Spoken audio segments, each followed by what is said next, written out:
if you've received infertility treatment before, if you've had 3 or more abortions. What? Miscarriages. Oh, yes. Let's just go into the factors that deem you a high-risk pregnancy. This includes stuff like if you've had a previous. What? Okay, relax.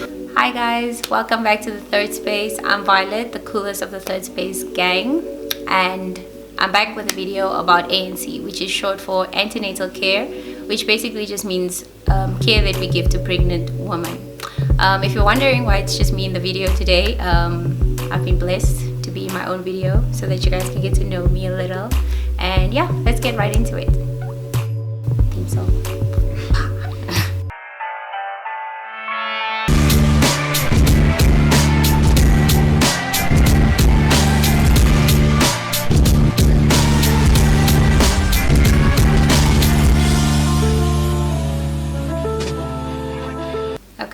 So as mentioned, we'll be talking about ANC. So we'll basically be talking about the important things about pregnancy, important medication that you'll need to take, important tests that are done at ANC visits, and as well as danger signs to look out for during your pregnancy, so that we as healthcare providers ensure that you have the best possible outcome during your pregnancy.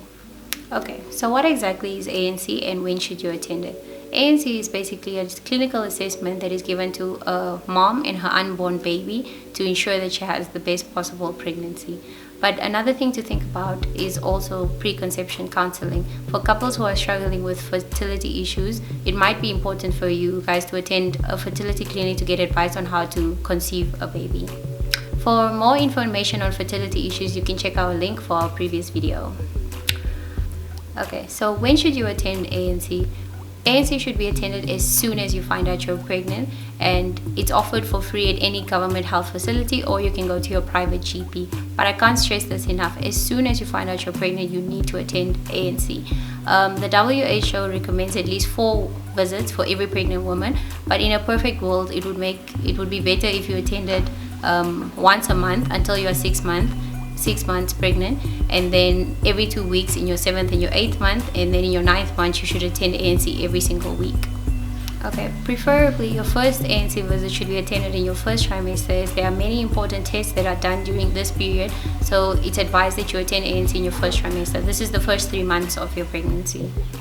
Okay, so let's talk about the conditions that we assess for. We'll break it down into infections, genetic diseases, and diseases of lifestyle. So under infections, as mentioned, we screen for TB and HIV, hepatitis E and hepatitis B, which is very common in our setting amongst pregnant women, as well as syphilis and other STIs. Under diseases of lifestyle, we assess if you smoke, which is a risk factor for a lot of conditions, if you have diabetes or hypertension.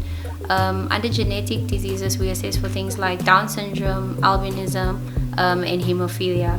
Okay, and by your second visit, we'll have the results from all these tests, and if we find anything positive like in the STIs, then it's important for you to come with your partner so that we treat you both, because it doesn't help to treat one person for an STI and then you end up going back and it doesn't help anything. So another thing that they assess for at your first visit will be your gestational age, which is basically medical lingo for how far along you are. It's measured in weeks, and it's determined from your last normal menstrual period. That's why it's very important as a woman to track your cycle and remember the first day of your last normal menstrual period, because that's when we count your pregnancy weeks.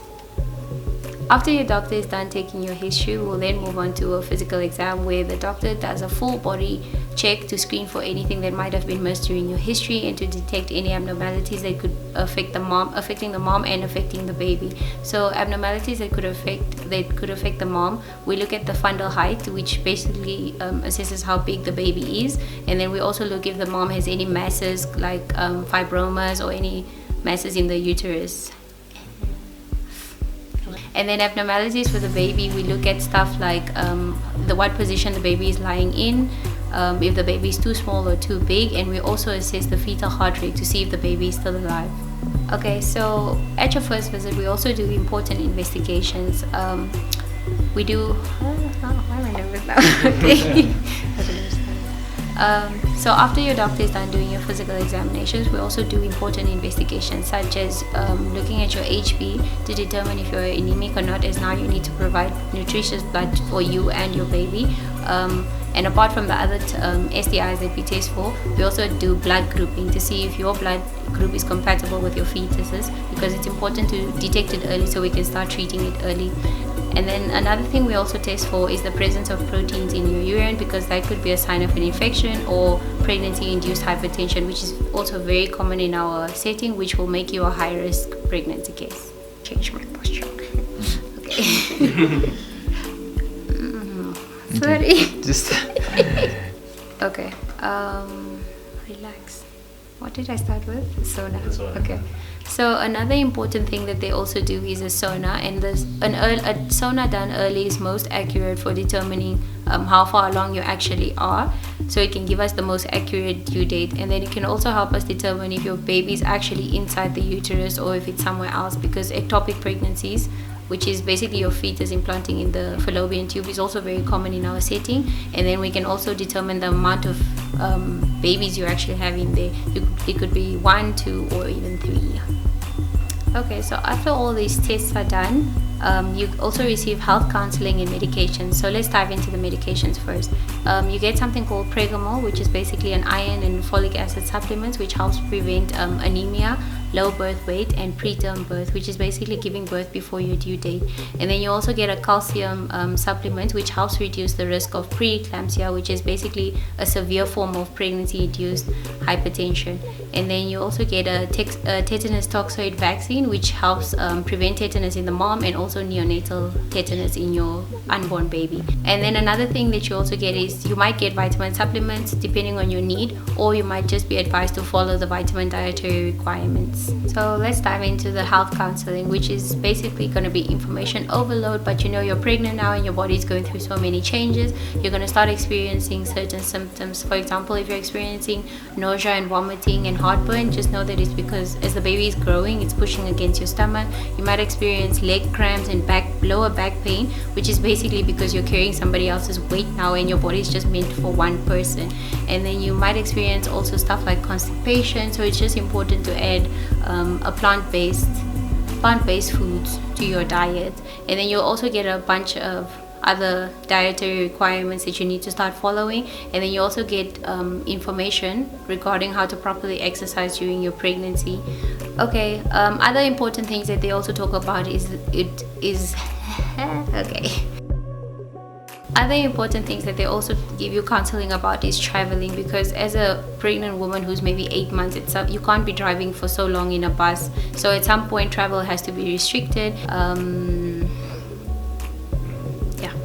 And then you also get information regarding sexual intercourse, because it's not exactly forbidden, but at some point in your pregnancy you really need to relax. And then what more do they do? Okay, I don't even need to be telling you this because it should be common knowledge by now, but important things to avoid: alcohol and smoking. Alcohol still leads to fetal alcohol syndrome, and smoking really restricts your baby's growth, so it's important to avoid those things. So let's go into the factors that deem you a high-risk pregnancy or not. Firstly, if it's your first pregnancy and you're more than 35 years old, if you've given birth before 7 months before, if you've had any surgery done on your reproductive organs, such as removal of fibroids or myomas, or if you've even had a previous C-section, if you've received infertility treatment before, if you've had 3 or more miscarriages, especially if they happened while you're far along in your pregnancy, and if you've had any conditions in your previous pregnancy such as diabetes, hypertension, anemia, or thyroid disease. These are the factors that make you a high-risk pregnancy case. So we've come to the end of our first trimester visit. So now we're going to talk about second trimester visits and third trimester visits. So at your second trimester visit, at this point, your baby has grown enough, the organs have all formed, so it's important for us to do another SONA just to check for any abnormalities, if there's anything wrong with the baby's brain, the heart, the kidneys, and we will be able to detect it from a SONA. And then we can also detect if there's enough amniotic fluid for your baby. And then at this point, we also have the results back from the test that we did from your first visit. So if there was anything significant, we can start treating it. And just like any other hospital visit, your doctor will do a physical exam, so we can again look for any abnormalities that are affecting you or your fetus. Okay, so now we move on to the third trimester visit. So here it's basically where all your risk factors come into play, and this is where we decide like what is the best way for you to deliver. For example, if you've had a previous C-section, then we consider can you give normal birth now, or should we do another previous C-section, depending on why you did a C-section in the first place. And then if you had a positive risk factor for hypertension or diabetes, these conditions affect the mom and the fetus differently. So in some of them you might need to deliver earlier, and in some we might need to wait until the actual due date for you to deliver. And so overall, the third trimester visitors okay. Summarize it. Yeah. So basically your third trimester visits are just for close monitoring of you and your fetus, and what is the best way for you to deliver your baby that is good for you and the baby. Okay, so basically we've come to the end of our ANC video, but I think it's important to mention to you the 5 danger signs that every pregnant woman should look out for. These are a severe headache, abdominal pain, any drainage of amniotic fluid, any vaginal bleeding, or if you notice any reduction in your fetal movements. If you pick up any of these 5 signs, you should report to your healthcare provider as soon as possible. The ANC has really been one of the biggest interventions that has helped reduce maternal and fetal mortality, but I just want to re-emphasize the most important thing, which is basically attend ANC as soon as you find out you're pregnant. Try to go as early as possible, because it doesn't help you show up at 9 months when you're ready to deliver and then we find out that your pelvis is too small or there's something severely wrong with your baby's brain. So just go to ANC as soon as possible to reduce bad outcomes so that you can have a good pregnancy. Thank you so much for watching. I hope you guys enjoyed this video, and yeah, I'm Violet and you're watching the third space. Okay. Redo that, don't bite. Yeah. Okay, don't look at me now. I'm Violet and you're watching the third space. Why did I whisper that? I'm Violet and you're watching the third space.